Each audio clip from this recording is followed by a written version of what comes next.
Let me welcome all of you today very warmly to our Peterson Institute for International Economics for this memorial service for our dear departed friend and colleague, Mike Mussa.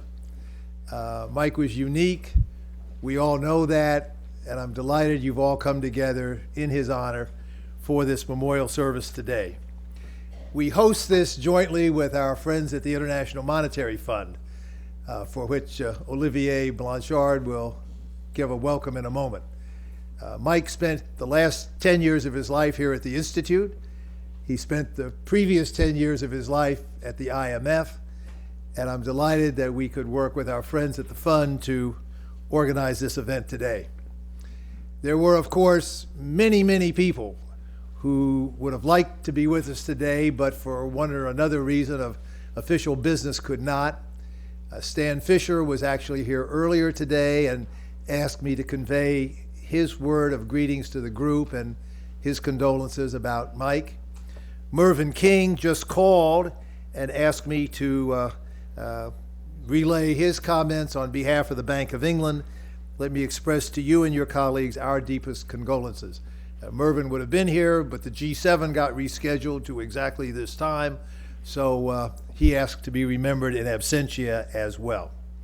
I want to particularly thank Morris Goldstein for organizing this event.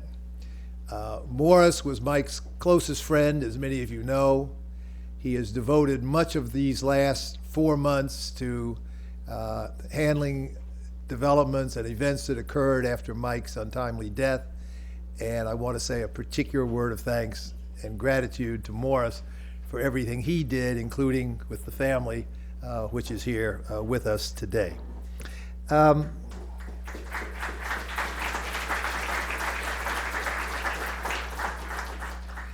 As you can see from your program, we have organized this event rather tightly. That's thanks to Morris, too.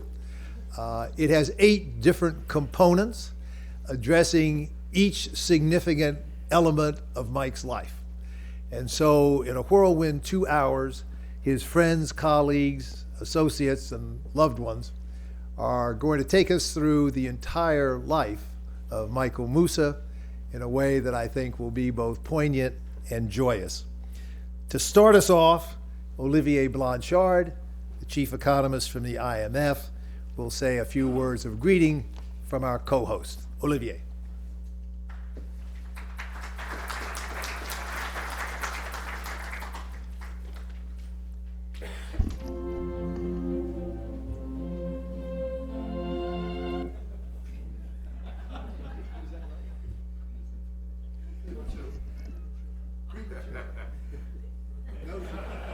That's me.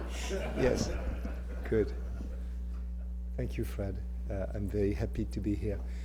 Every new chief economist at the fund has to contend with the following question: will you be as good as Mike was? And the bar is very high.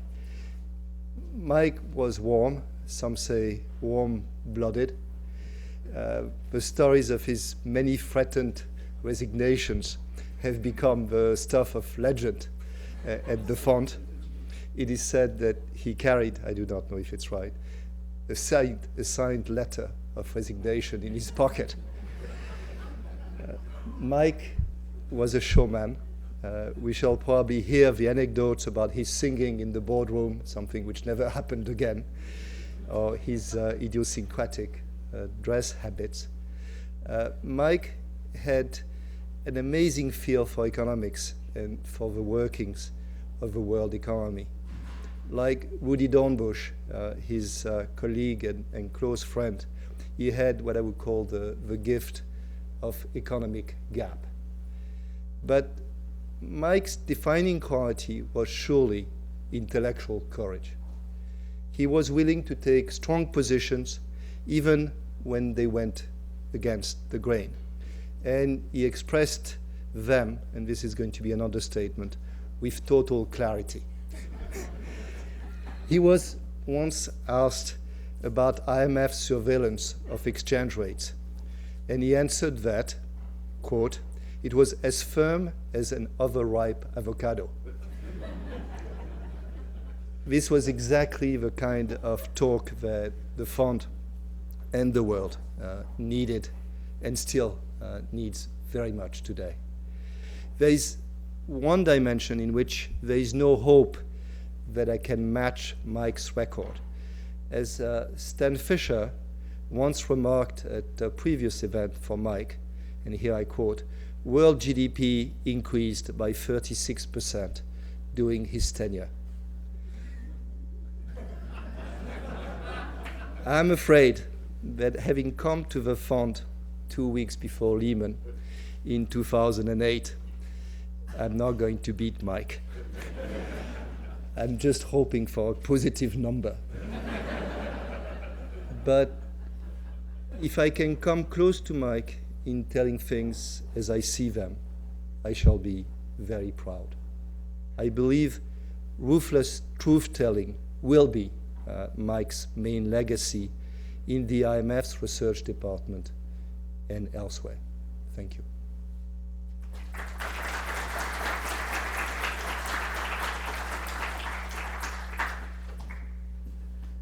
The first of those 8 components takes Mike through his early years, through graduate school at the University of Chicago. We're going to hear from Ron Hansen, with whom he shared an apartment at Rochester, Rachel McCulloch, and by DVD, Nobel Prize winner Robert Fogel. Ron. I regret that I can't be present. No, not yet. Not yet. In person 2 before. for the memorial for Mike Musa. Mike was not only Mike's on. Should be. Pull it to you. Hello? Now, okay, there we go. All right, it's a great pleasure to be here. In January, I attended Mike's funeral in Los Angeles, and many of his friends from his early childhood days were there and gave a lot of comments about him. And unfortunately, those same individuals are not able to be here today. So Morris has asked me to make a few comments about his early years before I get to the time at the University of Chicago. Mike was the son, Mike grew up in Los Angeles. He was the son of Edward Musa, who emigrated with his brothers and his mother in 1922 to the U.S. to escape conditions in France and Italy that were going on at that time.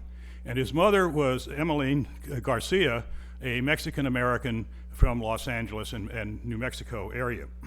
And I often thought that Mike's heritage, both the European and the Mexican heritage, was responsible for many of the things that he did, and in particularly for his infamous culinary skills, in which he was able to blend a lot of those influences.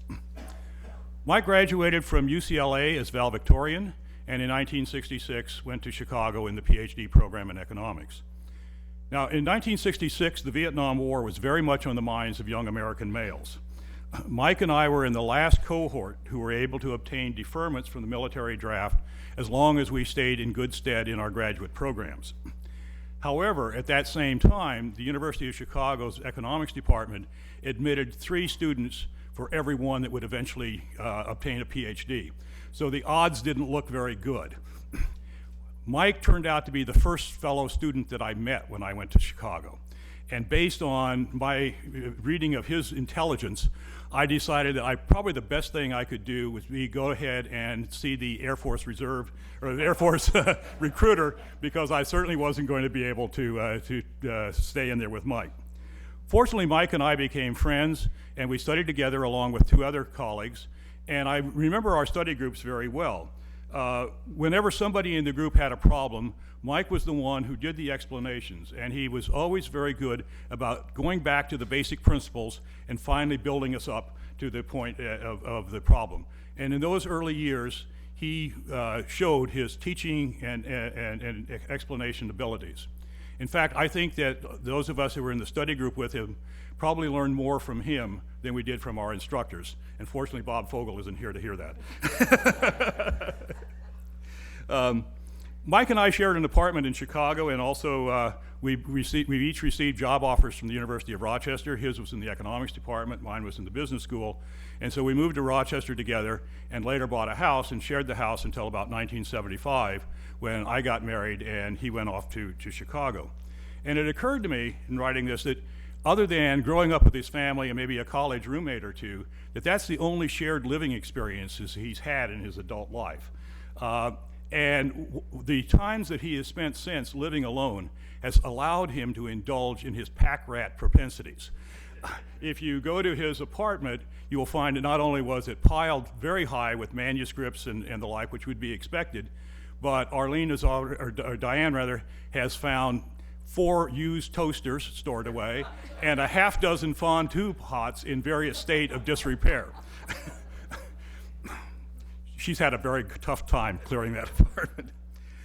Mike was an individual of contrast. He could think very abstractly, but he could still take the time to build from the fundamentals. A perfectionist with respect to his work, he reworked paragraphs time and time again, but he would forget to pay the bills.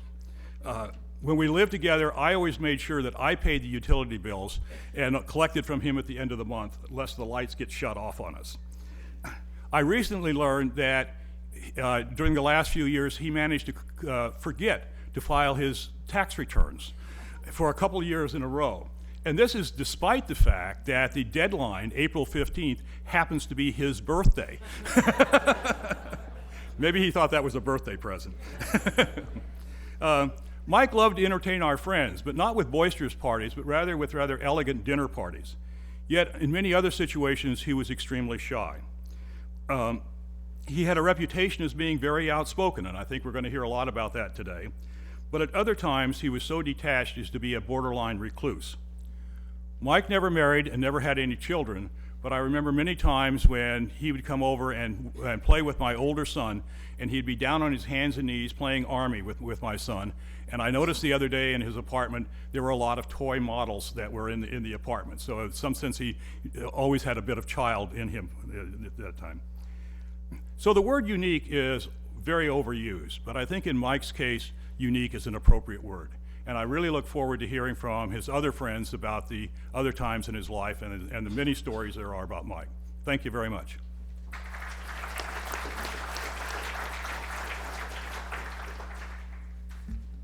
Ron and I represent Mike's misspent youth, a time when we drank a great deal too much.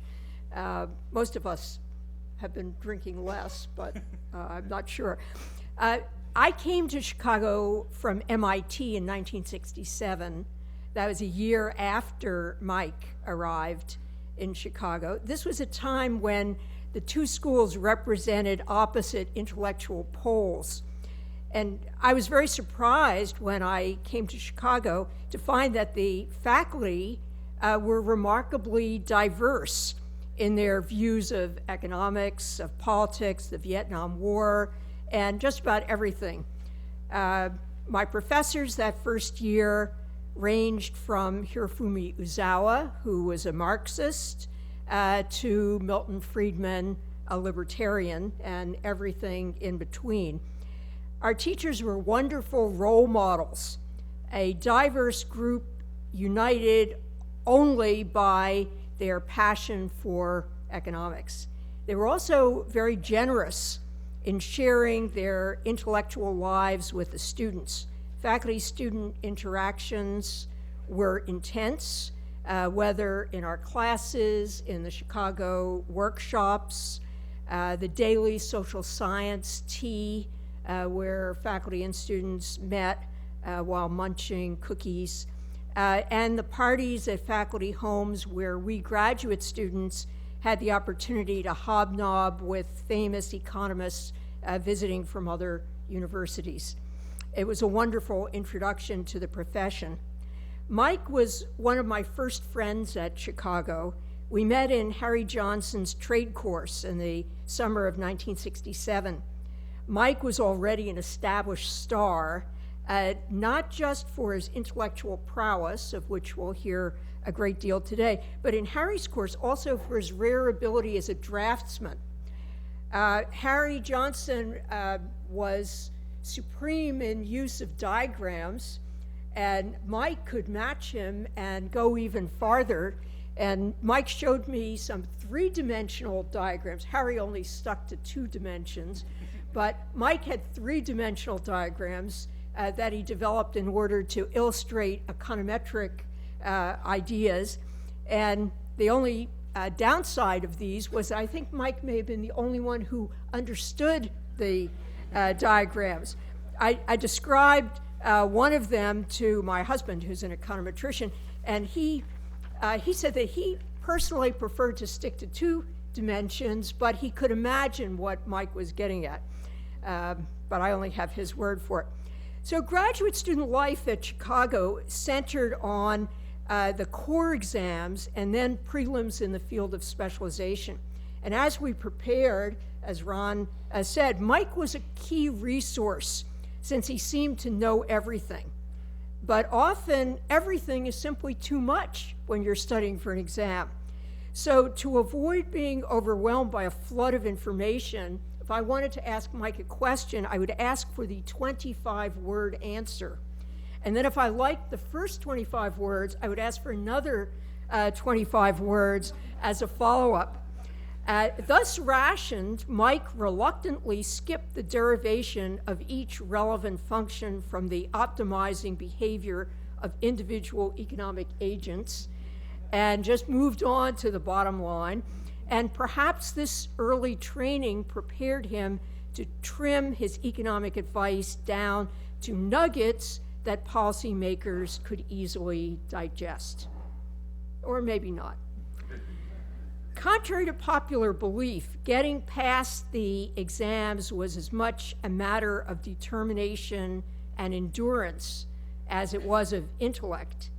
But preparing still took a lot of time, and that is one reason why most of us ended up staying at Chicago so many years. At an economics department Christmas party one year, the faculty skit parodied our cohort as the class of 1984. This was around 1970. Well, most of us did finish by 1984, though some with only a margin of a couple of years. Studying for all those exams was an important bonding experience, sometimes enhanced by the treats prepared by the participants to encourage regular attendance at study group meetings. And Mike's roommate, Ron, and also Alan Rappaport were among the chief cooks who prepared various desserts that we would eat at each of these meetings. Perhaps this was the start of Mike's lifelong battle against those extra pounds. Another bonding experience also conducive to extra pounds was the many dinners we shared at Billings Hospital, just steps from the social sciences building, fueled by ample servings of nutritious, if not delicious, hospital food. It was very cheap. We trudged back to the library for a few more hours of study, and then we rounded off many of those evenings at Jimmy's, the seedy campus bar, now long gone from Hyde Park. This past January, there was a flurry of correspondence among Mike's old friends as we consoled each other for an unexpected loss and reminisced about Mike. The most poignant communication came from one alumna of the Billings Hospital dinners, who will remain nameless. You'll see why in a moment. During our days at Chicago, she was married to a student in Mike's class. Following an unsuccessful brush with the core exam, this particular student left economics and moved over to the law school, where he eventually got a law degree and became a lawyer. And years later, he left nameless. She still believed that she had a comparative advantage in being a good wife. So she wrote to Mike to propose marriage. He never replied to her letter. He later told me that he just didn't know how to answer. In January, Nameless wrote to me speculating that if Mike had accepted her marriage proposal back in the 1980s, he'd probably still be alive today. As she reasoned, I would have nagged him to cut the drinking, eat the right foods, and get enough exercise. And she may very well be correct about that. But true to his Chicago roots, Mike most likely calculated the expected present discounted value of his utility from accepting this marriage proposal before deciding to remain a bachelor.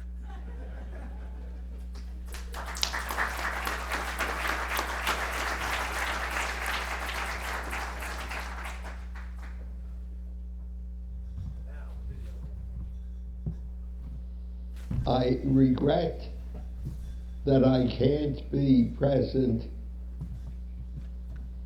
in person for the memorial for Mike Musa. Mike was not only a colleague but a friend, and the friendship began when he was a student. Enid, my wife Enid, and I often had events at our house for a dozen or so students at a time. And Mike always came first. And we'd sit and we'd chat. He was just had a lovely personality and was an extraordinarily talented student from the beginning. I've told this story before, but it's worth repeating. At the end of the first year of Mike's studies at the Graduate School of Business, 4 of his teachers had lunch together. Harry Johnson, Al Harberger, Tzvi Grulikas, and myself. And we each at one point said, Mike knew as much in our subject as we did. And there was nobody at the table who was willing to claim that we knew as much as all of the 4 people around. And it wasn't a false claim. He learned at a very rapid rate. He was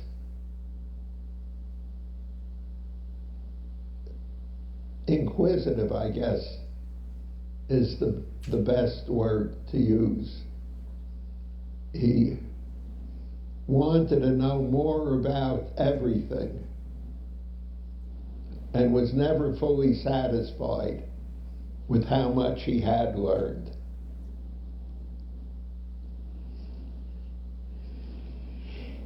I also knew Mike as a colleague, as a co-teacher.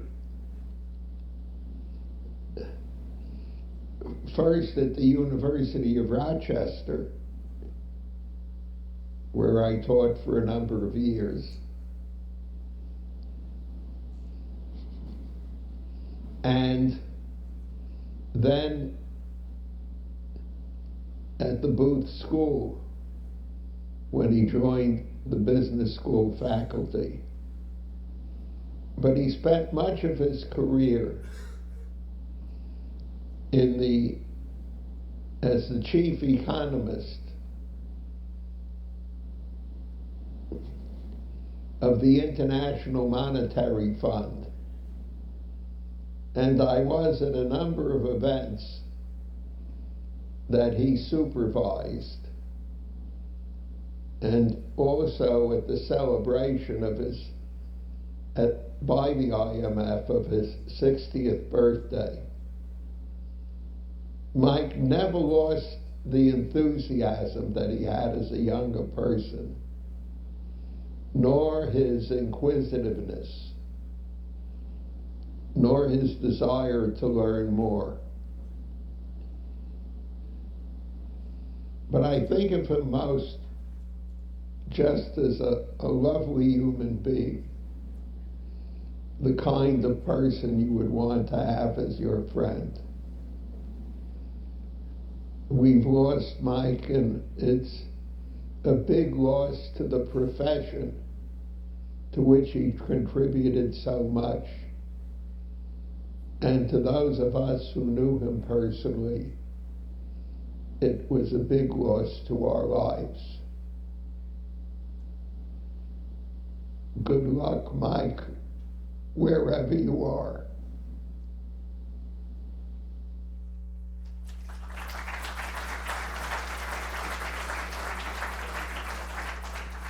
Many thanks to Ron, Rachel, and Robert by DVD. We now move to Mike's teaching at the University of Rochester and at the Graduate Institute in Geneva.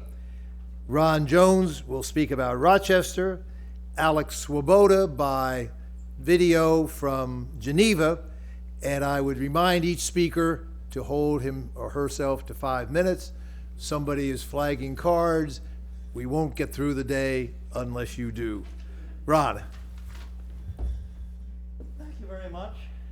It's a real pleasure to be here, not because Mike died, but because I can see just how many friends he had. And that's a wonderful thing. Pardon me for a moment. This looks like a Scotch bottle, isn't it? No.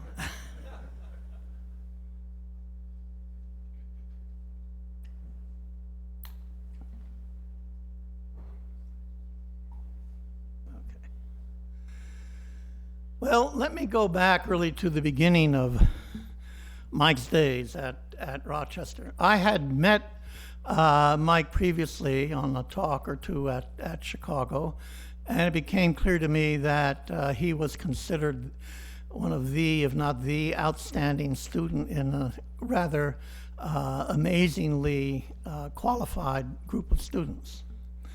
When it came time, recruiting time, we were faced with a problem at Rochester in that S.C. Siang, who had been with us for 10 years, had decided to join old friends at Cornell.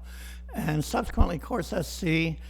Gets a lot of credit for what happened in Taiwan.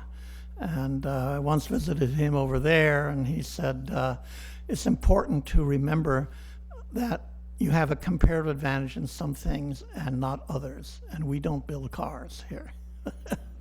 We build shoes and umbrellas.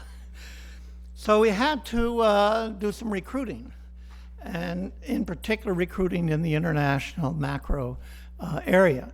Now, Bob Mundell of Chicago knew he had a good group of students passing through at the time, and so he did something I think very clever.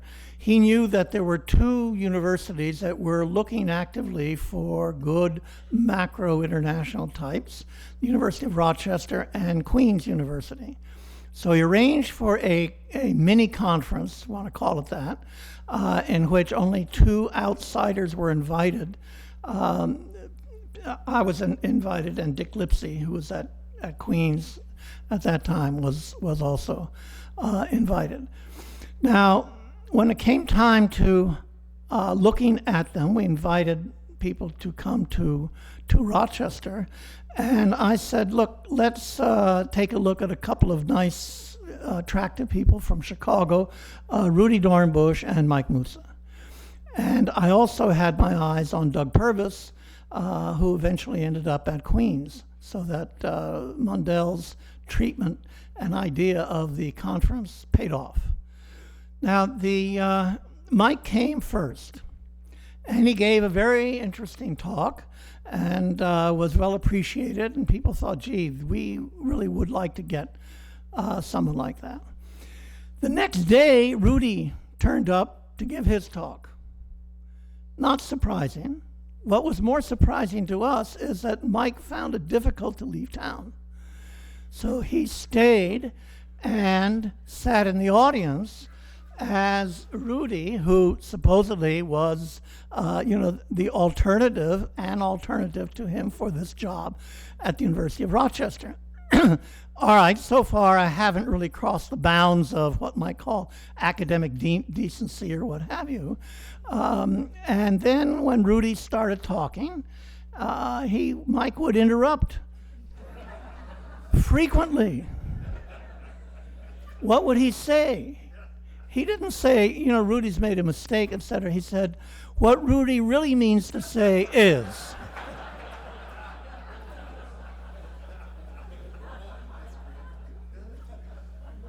Well, what could we do? And the answer was, go for two. And we did go for two, and I learned a lot from them, individually and together. I was impressed at what good friends they were. And the final scenario is Dick Lipsey helped arrange a mini conference of sorts at Queens, and I drove up with Rudy and Mike. And it was clear from their conversation that they really enjoyed each other's company. And they arrived there, and Doug Purvis was there, and Frank Flatters was there. And at the time, Doug was the one who suggested that we really had an interesting group going, and he called it a workshop. Western Ontario, Rochester, Queens. And I will leave it at that. We did miss him. We were sorry to have him go, but we enjoyed his post-Rochester days.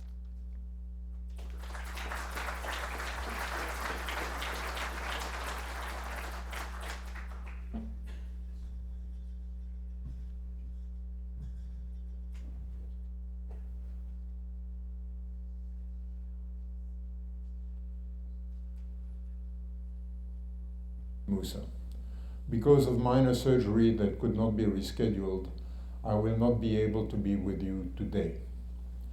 There are many memories to evoke. There is very little time to do it in.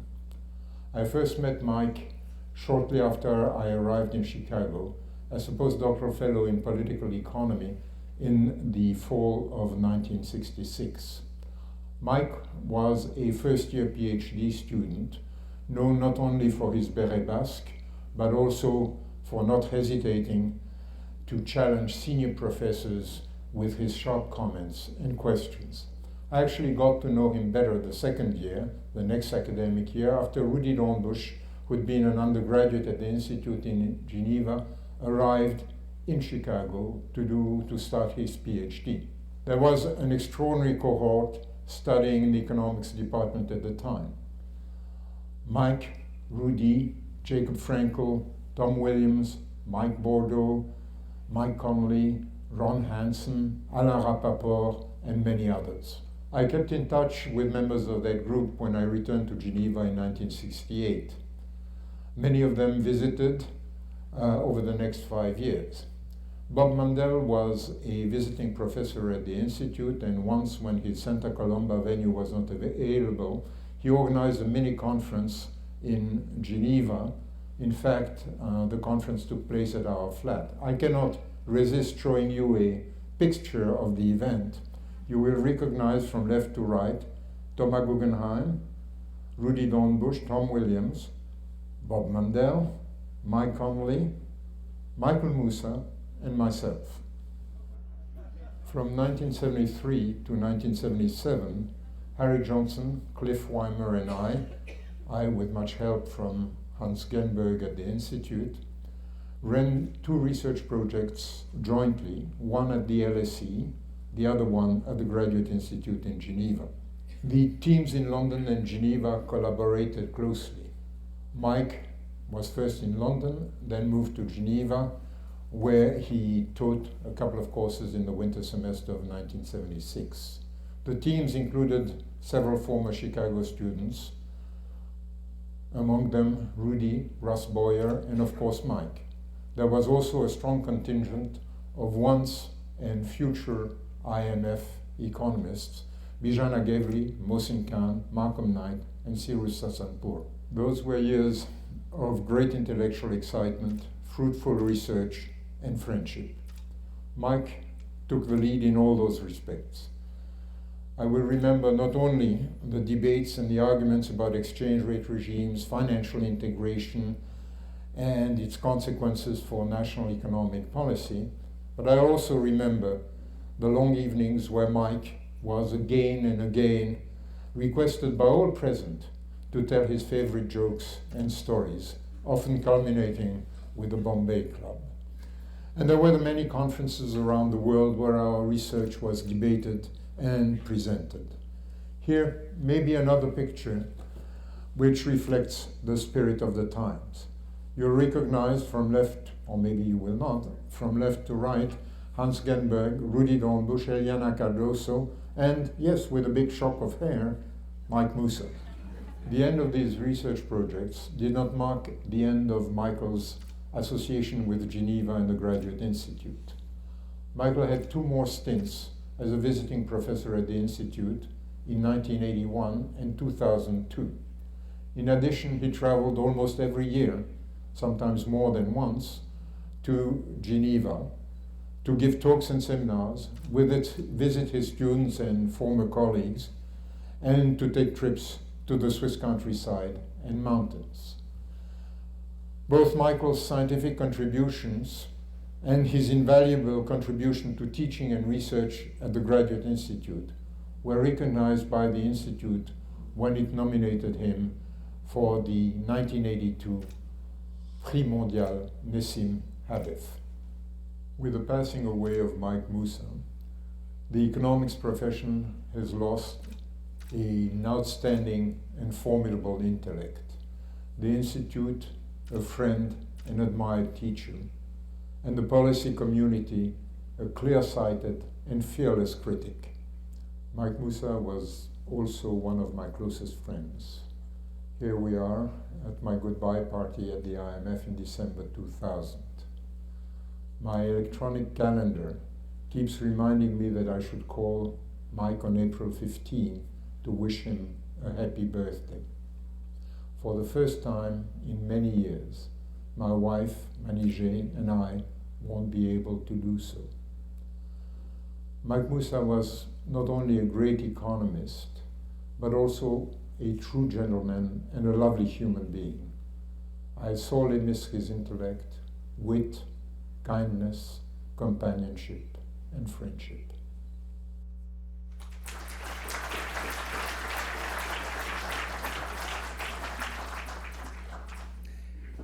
Many thanks to Ron and Alex from afar. We now move to Mike's teaching at the University of Chicago with 3 of his teaching colleagues there: Jacob Frenkel, John Huizinga, and Randy Krosner. Jacob.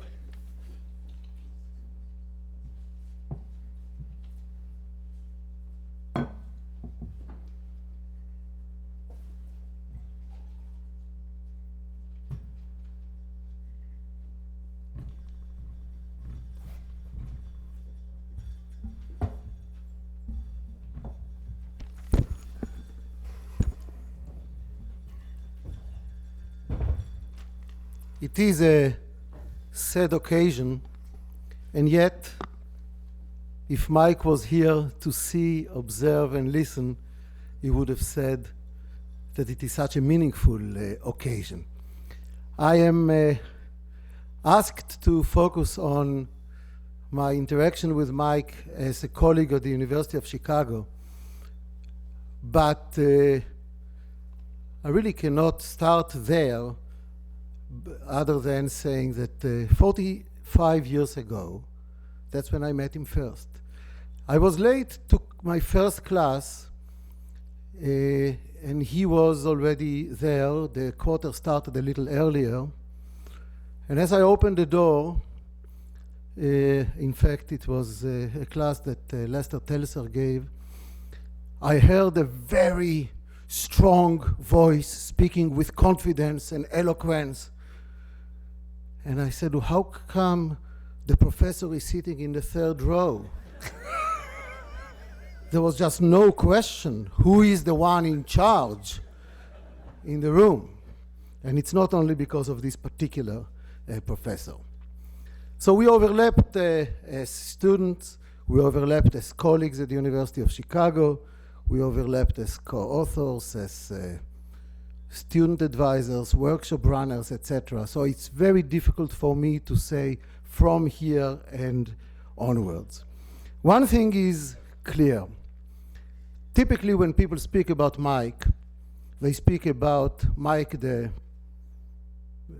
outspoken, the tough, and to me basically the two qualities that come out are, and don't laugh, Mike the shy and Mike the soft.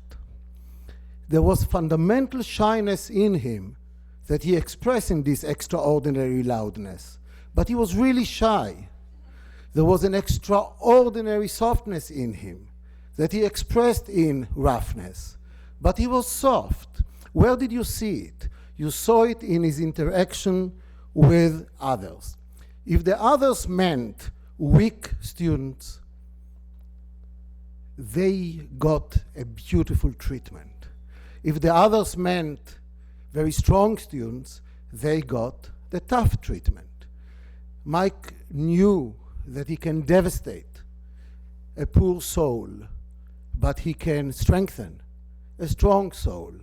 And I'm not sure whether it was by design, but that's what it was. For Mike, economics was a way of thinking, a way in which the world works. I remember there was a period, probably some of you remember, there was a huge, long strike of airlines, United Airlines.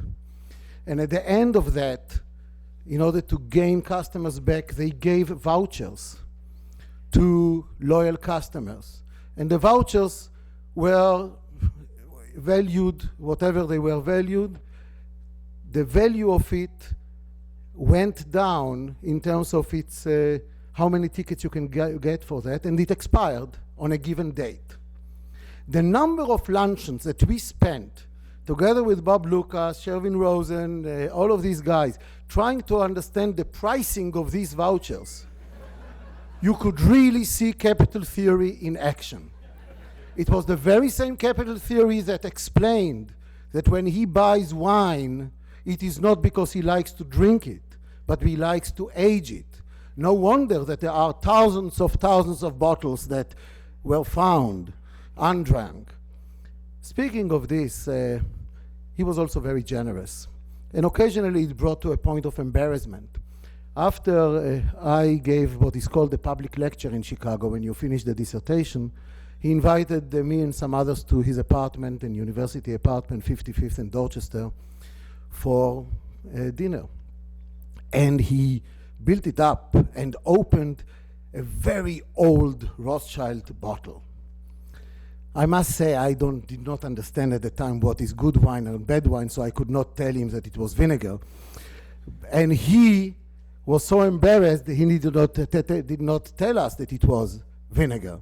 Only years after he explained to me that we celebrated my graduation on vinegar. Michael was not, in Chicago, there were debates about what's the right way to do economics. He was not a single equation person, not even a reduced form person. He was a general equilibrium person. He was a systemic person. And yes, occasionally it meant complexity. And his answer was, it's too tough. That's the world. It is complex. So he was not an empirical economist that collected a lot of data and tortured it to tell him what he wanted to find and looked through a microscope to detect these signs. But he was a profound empirical economist in the sense of building on what he called empirical regularities. Those regularities that are found from 30,000 feet. If you don't see it from there, don't waste your time. You need a telescopic vision rather than a microscopic approach. And that's his approach, was approach to economics. His feet were grounded to the floor. he always has had perspective, historical perspective. When Bob Fogel spoke, I thought he would speak about his historical perspective also. He knew US economic and political history, and he used it. He used it extremely well. And he also coined some concepts that sounded simplistic and yet profound. I remember the time when we discussed the concept of equilibrium. What does it mean to be in equilibrium? Does it mean that you are happy? Does it mean that anything of that type? He said, to me, the concept of equilibrium is the concept of what I will call the screaming equilibrium. What do you mean by screaming equilibrium? Think about the guy who is condemned to die. He is led to the electric chair. He is kicking and screaming, and he is in full equilibrium in the sense that he is doing the best that he can do given the constraints. So that's for him screaming equilibrium. And it was just a little shift to say something very profound indeed, that at the time was profound. Exchange rates are to be analyzed as financial variables. And if they are financial variables, they reflect expectations about the future. So current flows will have very little explanatory power on them, etc., etc. So that's the kind of Michael, but you know, he's known also for his tantrums. And he was kicking and screaming and was in equilibrium in this sense. When he went to Rochester, his new colleague, Karl Brunner, told him, Mike, it makes no sense that you will not publish. And you have such a big dissertation, that thousands of words and many, many pages. He did not get along with Bob Mandel, by the way, because Bob told him, if you cannot put it in 80 pages, then you don't have an idea. And he understood that he has 800 pages. So Karl Brunner, who was from a different era of Germanic equilibrium, economics, told him, publish it. But who will publish? I will arrange for it. So he arranged for it to be published by North Holland Publishing House. The name of the book is A Study in Macroeconomics, 1976. There is a huge number in stock because nobody bought it. And that's when Michael went into tantrum. At that stage, in 1970, a book that cost more than $100. So he was screaming about the pricing strategy of North Holland did not work, etc. Today is a sad day, as I mentioned. The legacy of a person is in terms of his children, in terms of his family, in terms of his students, in terms of his writings, in terms of his friends. Michael, of course, did not have a family except, of course, for his brother who is here. But his friends, students, writings are his, in a way, immortal legacy.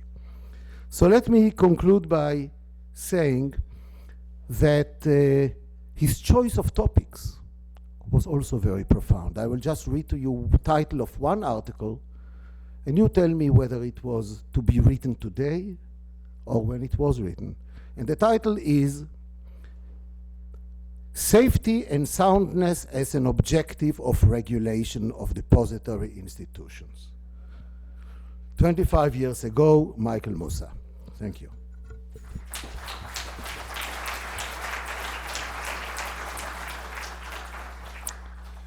So I was asked to talk about Mike's legacy that he has left at the business school. Give you a perspective on that. I came to the business school in 1980, and at that time Mike was kind of the established leader in trying to build a macro and international group at the business school. I think when I got there, there were 8 people in that group. Over the next, I guess, 10 years that Mike spent at the business school, he had a very big hand in deciding who we would hire. Mike was very good at running meetings. We never really voted on who would get offers. We would have a lot of discussion, and at the end of the day, Mike had most of the say, and that was probably the way it should have been. The legacy that he left is that the 4 senior faculty we have in our macro international group at the business school have all been hired by Mike. So that's me and Randy and Anil Kashyap and Steve Davis. And that legacy has grown since Mike left. I think he took a lot of pride in that. I would frequently talk to him. He'd always want to know what our group was doing. Our group has basically doubled in size. We're up to now 15 macro international economists. I think the influence that our group has had on the profession, and a lot of this, most of it is attributable to Mike, goes well beyond our current faculty. We have a fairly impressive, I think, list of faculty who spent their assistant professorships, or at least a large part of their untenured career at Chicago, like Doug Irwin, who's now tenured at Dartmouth, Mark Bills, who's now tenured at Rochester, Pete Clino, who's tenured at Stanford, Gita Gopinath, who's tenured at Harvard, Mark Aguiar is tenured at Princeton. So what Mike did was to create an environment where people could come and be productive. Politics never really played a role. He built a very cohesive group and just a great place to be productive. This year, it was especially sad that I didn't get to talk to Mike at the end of the recruiting season. It was, I think, a high watermark for our group. We made 2 job offers. They were both accepted. That was not unusual. What was unusual is the people that we hired turned down offers from the economics department at the University of Chicago, the economics department at MIT, the economics department at Princeton to come to our group. And that's an amazing legacy for what our group was when I got there to what it's become, and all of us owe a great debt of gratitude to Mike for what he did. Mike clearly had an enormous effect on the business school above and beyond our group. Mike doesn't see boundaries, as we've all heard, about where his expertise needs to expand to. So Mike also had big impacts on other parts of the school. He was probably the senior faculty who most took interest in junior faculty, no matter what group they were in, when they came to the business school.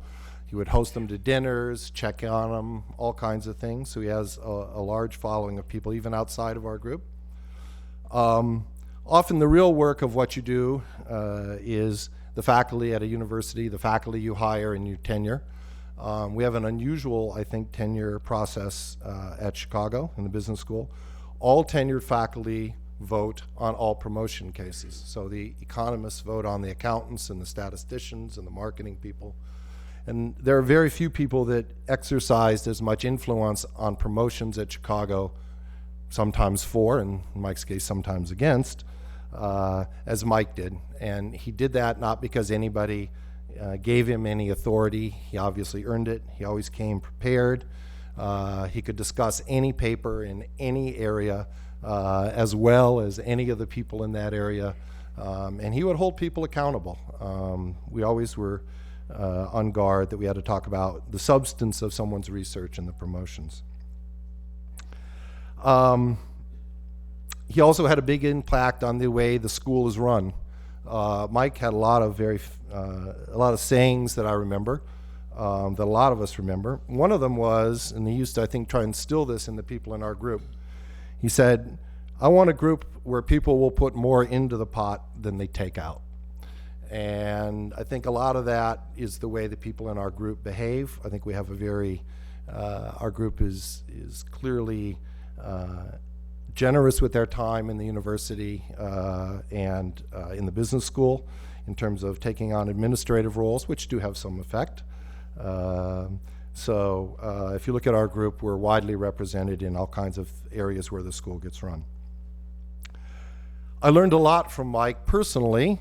Probably the things I learned were very similar to what other people learned. Be prepared, speak the truth, stand your ground, don't give up. And humor can be incredibly valuable. And I don't think it would be doing Mike justice if I didn't tell some kind of funny story related to Mike, so I'll pick this one. I'm a little worried because at lunch today, Morris told a story that he thought was way too off color to teach or to talk about. And I'm thinking, no, Ben, I'm in big trouble now.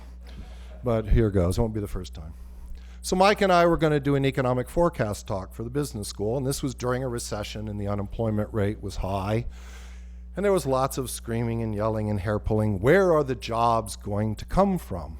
And then Mike, I was smart enough to get my office next to Mike, and we leave our office doors open and talk all the time. And Mike walked into my office and he said, you know, I think what we really need to convey to people is this concept of equilibrium. That is, we don't necessarily have to think that demand has to rise to get employment up. What we have to think is economies tend to return to equilibrium. What do we need to do to get economies back to equilibrium? And we need to understand, we need to convince people that basically economies equilibrate, and when they equilibrate, labor demand is the same as labor supply. I said, well, that's great, Mike. How are you going to do that? And he said, well, I was thinking about the following. And he went over to my whiteboard and he drew a little diagram.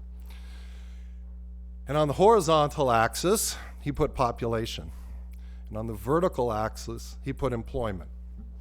And then he drew a bunch of dots along a 45, pretty close to a 45-degree line, and basing different countries. He said, I was thinking I would show the audience this diagram, and then when they ask me, where do jobs come from, I would tell them jobs come from, I won't use the word he used, I'll insert the word intimacy.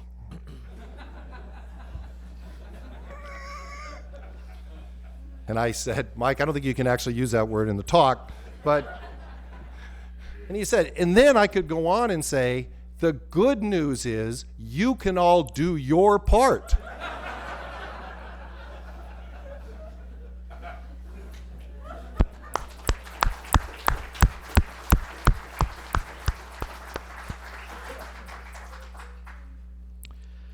The forecast was for calm seas ahead. Captain Smith gave the orders to cruise at full speed across the Atlantic.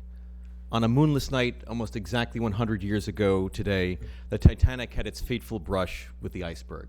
Hundreds of people made it to the lifeboats, but hundreds were left behind. The RMS Carpathia came to rescue those in the lifeboats, but did not arrive in time to save those on board. Was this a tragic mistake? Should the captain of the Carpathian have said, we have a moral hazard problem here? If I literally bail these people out, won't that reduce incentives going forward to improve safety of the seas? So shouldn't I simply cruise by? Nonsense. Mike would shake his head and repeat, nonsense, absolute nonsense. I heard Mike tell this story many a time, and it really illustrates how brilliantly he could take an anecdote and have some very surprising twists in it. The Carpathian, as you know, whether it's the Federal Reserve where I was, and so this story was very helpful to me when people were questioning about the kinds of interventions we were doing, or when Mike was at the at the IMF, and there were questions about the interventions the IMF was doing. So that unusual twist, but has some very important points in it that really ring true. The dangers of relying on excessively rosy forecasts, the dangers of knee-jerk focus on moral hazard. He wanted to have a good time, he wanted to have new ideas, he wanted to engage with people, and so he focused a lot on the junior faculty. So since I knew that Mike really enjoyed wine, I spent a little bit of time trying to do some research on wine, thought about some of the things that we had drunk in the past together, brought a bottle of white. He was actually very, very kind to open it, and as I'm sure many of you have shared wine with him, sort of grandly pours out into those great glasses that he would have. He would swirl it around in the glass, inhale deeply, sip it, close his eyes, and they looked straight at me and said, 2 steps above camel piss. And so being a junior faculty member, I was, to say the least, slightly mortified. And so how he saved the day, he said, well, Randy, I said 2 steps above. That, of course, I broke out in laughter and everything was fine after that. And I also learned an important lesson. Subsequently, I brought flowers. No more wine. So something that I learned from the many times that Mike hired me is the way he treated people. And it was an unusual way in which he treated people. So I'm going to use that rather rude word again that he had used for me. Many people kind of kiss up and piss down. He was exactly the opposite. I saw this when I was a junior staff member at the Council of Economic Advisors. He treated all the junior staff members very well. In meetings, the things that he would say to people were just astonishing to me. So his peers or people above, he would have no hesitation to be very, very, very direct with them, he was always very generous with the people below. I'd already mentioned that the junior faculty at Chicago. I saw many sort of wranglings that he had with some of the senior faculty and with the dean's office. He never had any hesitation to be very tough with them, but he was always very generous with us. And obviously, so many of you here from the IMF know the kindness and generosity with which he treated people across the board there. There's probably only one thing that Mike loved more than wine, which was the forecast.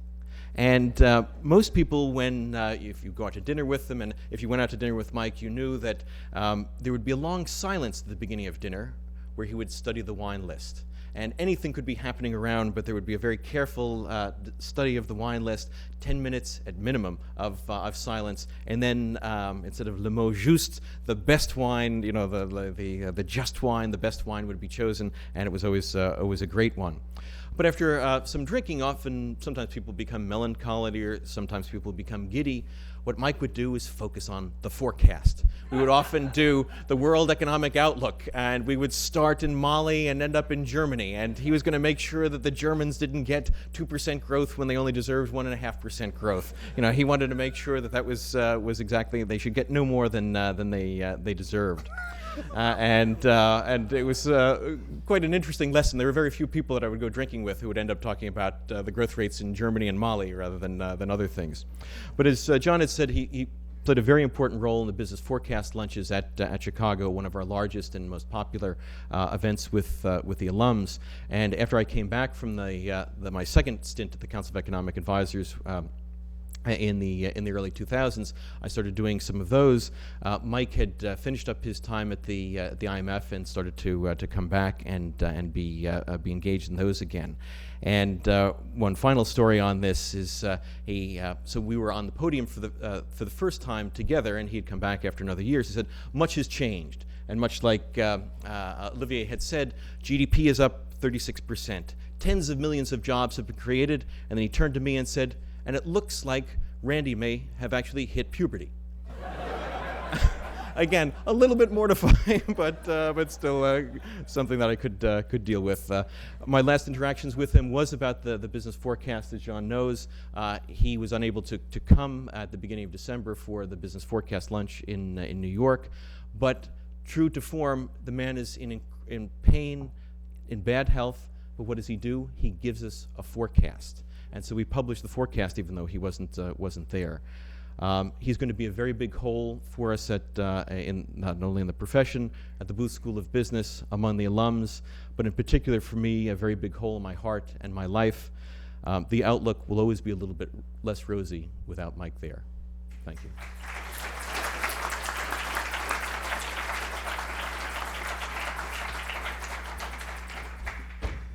Thank you very much, Jacob, John, and Randy.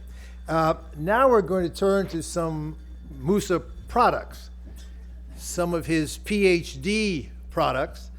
Agustin Carstens, who the last time he was on this podium was during his campaign to head the IMF, Robert Flood, and Karen Lewis. Then, after that, they will take their seats, and we will have a slideshow putting together photos of all aspects of Mike's life as a kind of break here in the interim before we turn to his period in the policy world. Agustin, lead us off. Well, thank you very much, Fred, for having me here again at the Peterson Institute for International Economics, and certainly to thank you and all who participated in the organization of this very, very important event to celebrate the memory of Mike Musa. I could say that I had the privilege and honor to have Mike as my professor. The chairman, he was also the chairman of my dissertation committee, together with Jacob and John Huizinga, and I don't hold them accountable for the final product. He was my colleague at the IMF, and he was also my furious critic in many instances, but also a very determined supporter in many other instances, and oftentimes in the same event or in the same discussion. Let me make a brief comment on each of these aspects of my relationship with Mike. As a professor, you can very well imagine that Mike had a tremendous passion in teaching. And I would say more than anything, he would worry about us, the students, acquiring what I would call a refined common sense. I don't know, pretty much in the same line of what Jacob was saying, but really to get the economics right, to acquire that common sense. That didn't mean that he didn't care about models. He obviously put us through the tremendous torture of understanding his models. And it was a tremendous, difficult, and boring task. But at the end of the day, what he really wanted us to acquire, it is what was the main message between not only the complexity of the models, but of the use of the tools that we had as an economist to understand the issues and to pretty much come with a commonsensical explanation and policy recommendation. And I have to say that that skill that certainly I learned from Mike has had a lasting impact in my career. Then as thesis advisor, he was the chairman of my committee, and he was extremely generous with his time and dedication, and I would say also with his commitment towards his relationship with his students in this regard. I had, I would say, a special episode with him in this regard. I was, finishing, I was sort of in the middle of my third year at the University of Chicago, and one day he called me and another colleague of mine, his name is Pablo Guidotti, that some of you might know. He called us to his office and he said, I have to communicate something very serious to both of you. So we went to his office, we didn't know what was going on. And he said, well, I have been invited to go to the Council of Economic Advisors in 4 months. And I'm starting the process of directing your thesis with both of you. And, I think that it is you have put together promising prospects, but, I will not be able to direct your dissertation after I leave. So he said, you have 2 choices. One choice is to work like dogs, and he used that word, for 4 months, or find another advisor. So Pablo and myself sort of looked at each other and I said, well, what the heck, let's try it for 4 months, no? And he basically asked us to meet with him every Sunday at his house, yes, a few minutes, and he would spend a lot of time with us, and we cranked out our dissertation in 4 months. Certainly we worked like dogs, but we were successful. The only thing I regret is he wouldn't serve us wine, he would serve us Diet 7-Up. Then he was a very furious critic. Many of you know that I was the head of economic research in Banco de Mexico when we had the '94 crisis. And I was in a meeting, in a conference, trying to defend the undefensible. You know how Mexican authorities didn't have anything to do with the crisis. And he had something with the Titanic.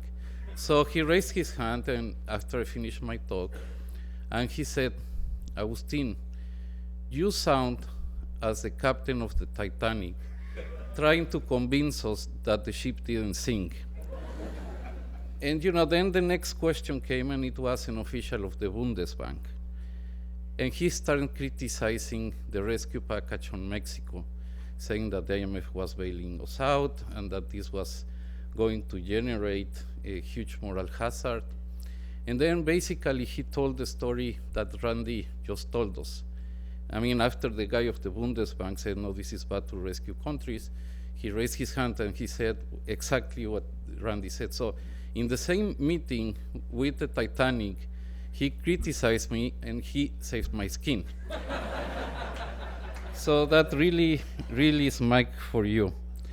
So in closing, the only thing I have to say is that Mike was the best kind of friend and mentor, and that's why I will miss him very deeply. Thank you very much.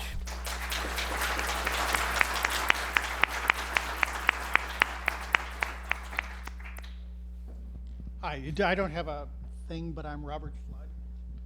I was one of Mike's students at University of Rochester.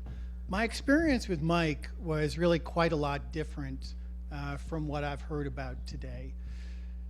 And I think it's in a good way. I had a much more informal relationship with Mike than students I've heard later on. At the end of my second year at Rochester, I went to Mike and had a deal. He would teach me how to write economics papers, and I would teach him how to play golf. I think we're actually both reasonably successful, although Mike didn't continue and I did. I asked Mike when we first started out at golf, I said, well, Mike, you really need to tell me what you will consider a success at learning to play golf.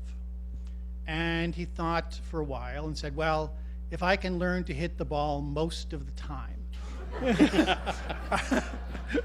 I will judge that to be a success. So I took him out to the practice range and showed him how to hit the ball reasonably regularly. We played, Roger, you may remember, he went and bought some golf clubs. And he practiced, he learned to play. We played 4 or 5 times that summer. There was a golf course right next to the university, and it was really cheap, but pretty good course.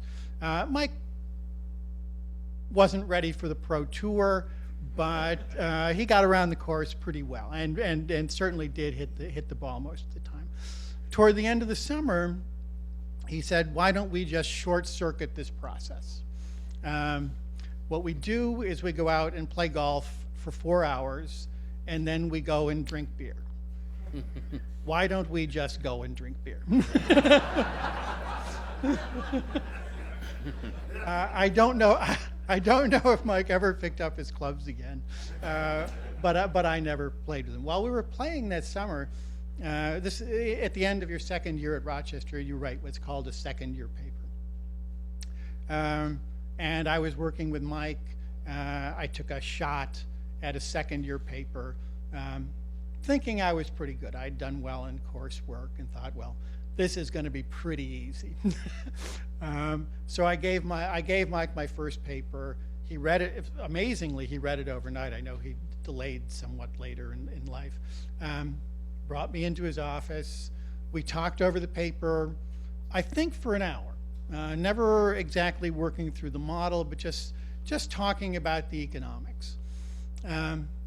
And so I was, as it was winding down, as the meeting was winding down, I said to Mike, well, Mike, what do you think I should do with the paper? I was sure it was good enough to be a second year paper, and I was thinking probably AER, maybe econometrica.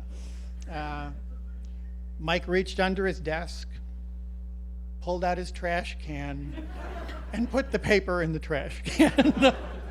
I don't know if those of you remember, he had this thing he could do where he's laughing hard, where his arms are going and his legs are going. He just loved the look on my face. I had a great time with him. I went through another year, the third year with Mike, working on various papers, and then he took me to London with him. He took Petey, and we worked on the project that Alexander was talking about. We were at the London end. I guess we had dinner with Mike maybe once every 2 weeks. It was just Petey and me and Mike. And of course, I was Mike's student, and so we would talk economics way more than we should. I think one of the most amazing things about Mike, we could talk what seemed to me to be fundamental and deep economics, and then Mike could just stop. He'd do it every 15 or 20 minutes, and he would explain everything that we had talked about to Pete, just in a matter of a couple of minutes. It was just fantastic. I thought it was one of the greatest things he did. In his final years, I didn't see Mike very much. He came to Maine to spend time with us. And I didn't know this about him. I guess Mike's dad built sets in Los Angeles. Mike actually knew stuff about carpentry. I have a wood shop, and I love to build stuff in Maine. And Mike, when we get him out of his pajamas, it's hard to get him out of his pajamas. I get him out of his pajamas, and he would come out and give me advice on how to build tables or chairs or whatever I was building. And it was probably the most annoying thing he ever did. He'd wait until I had the project virtually complete, and then he would explain why the design was fundamentally wrong. And of course, he would be completely right. No more funny stories. Mike Mussa had my back for 40 years, and he was a great friend.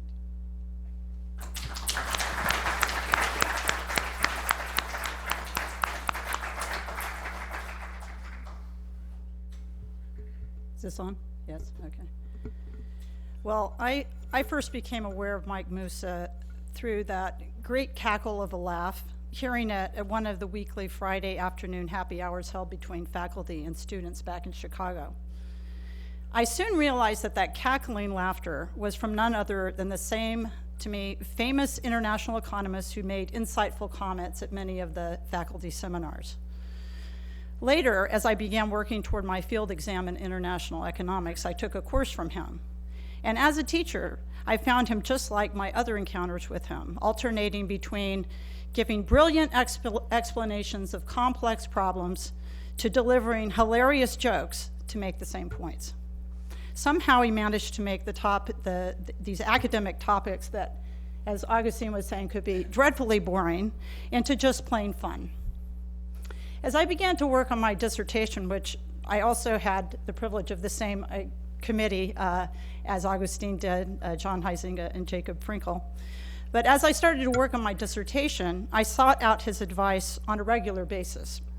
In that process, I learned that while Mike is lots of fun to talk to, he's also really tough.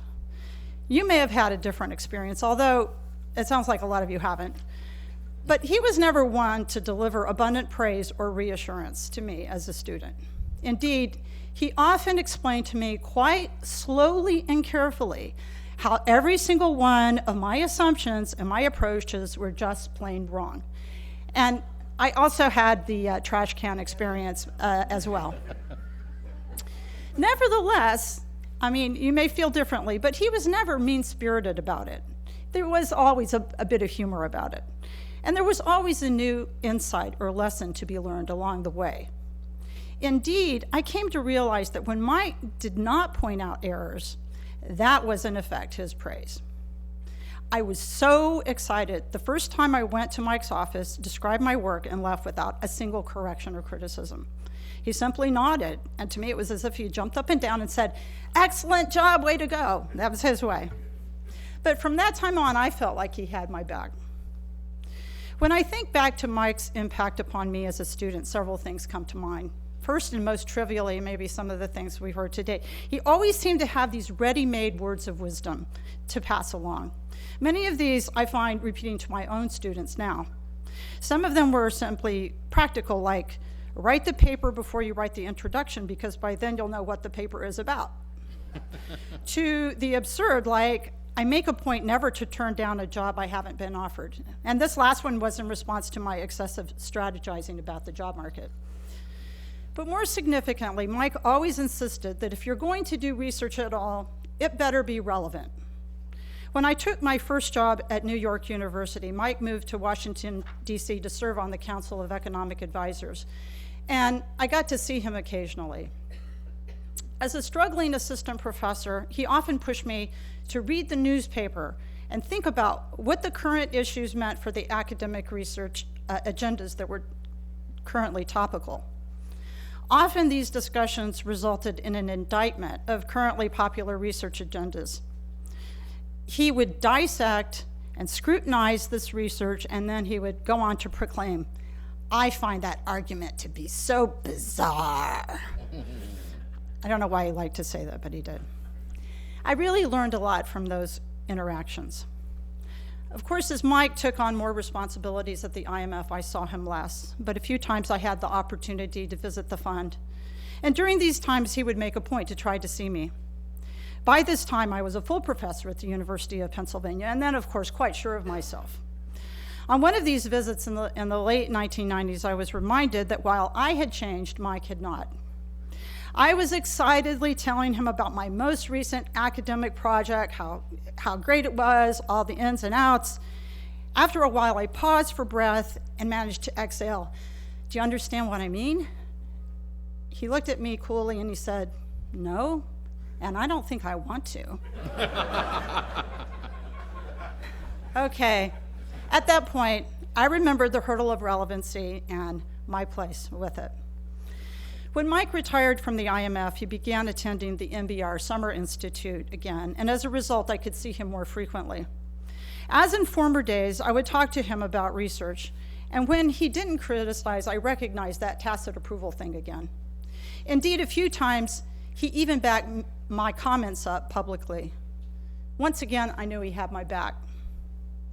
We continued the running conversations from earlier times. After discussing a particular topic, I wouldn't see him for a while, so I'd think, I need to tell Mike such and such about that thing.